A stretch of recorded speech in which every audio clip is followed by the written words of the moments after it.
Bismillahirrahmanirrahim. Assalamualaikum warahmatullahi wabarakatuh.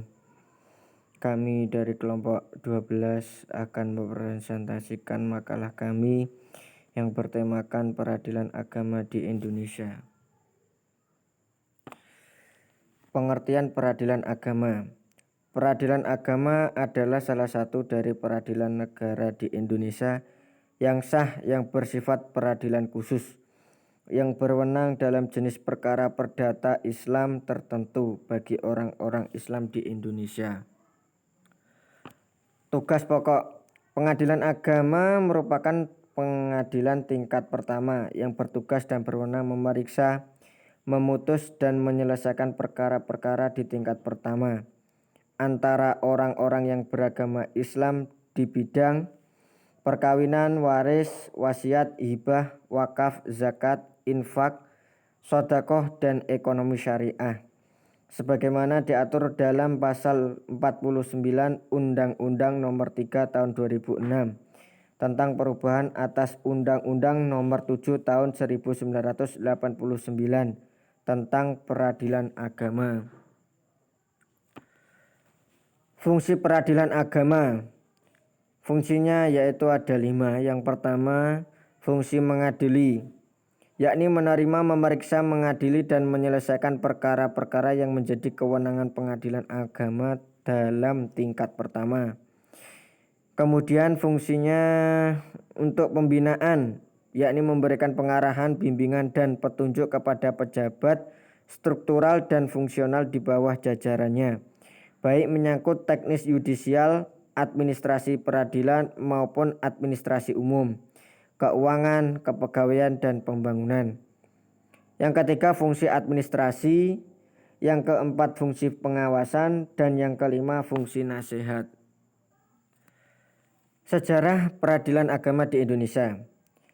Sebelum Belanda melancarkan politik hukumnya di Indonesia, hukum Islam sebagai hukum yang berdiri sendiri telah mempunyai kedudukan yang kuat, baik di masyarakat maupun dalam peraturan perundang-undangan negara.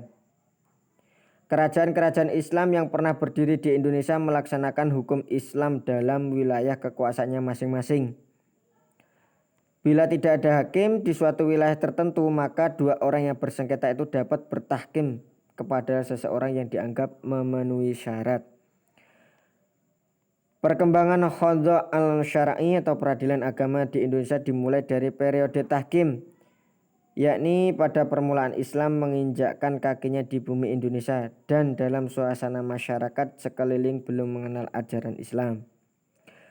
Kemudian setelah terbentuk kelompok masyarakat Islam, peradilan Islam masuk ke dalam periode tauliyah atau otoritas hukum oleh ahlu al-hali wal al-akhdi.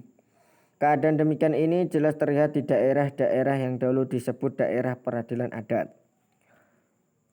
Perkembangan peradilan agama adalah periode tauliyah dari imamah atau otoritas hukum yang diberikan oleh penguasa, yakni setelah terbentuknya kerajaan Islam, maka otomatis para hakim diangkat oleh para raja sebagai wali al-amri. Pengadilan agama di masa raja-raja Islam diselenggarakan oleh para penghulu, yaitu pejabat administrasi kemasjidan setempat. Pada masa pemerintahan VOC, pada tahun 1830, pemerintah Belanda menempatkan peradilan agama di bawah pengawasan Landrat atau pengadilan negeri. Berlakunya Stadblad 1937 nomor 116 telah mengurangi kompetensi pengadilan agama di Jawa dan Madura dalam bidang perselisihan harta benda, yang berarti masalah wakaf dan waris diserahkan kepada pengadilan negeri.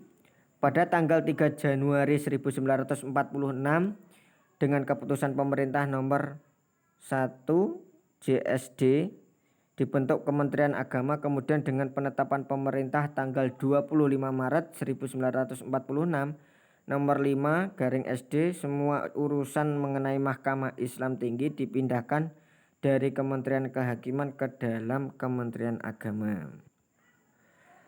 Undang-Undang Peradilan Agama. Undang-Undang Nomor 7 Tahun 1989 tentang Peradilan Agama Peradilan agama merupakan lingkungan peradilan di bawah Mahkamah Agung sebagai pelaku kekuasaan kehakiman yang merdeka untuk menyelenggarakan peradilan guna menegakkan hukum dan keadilan. Mungkin cukup sekian yang dapat kami presentasikan, kurang lebihnya mohon maaf. Wassalamualaikum warahmatullahi wabarakatuh.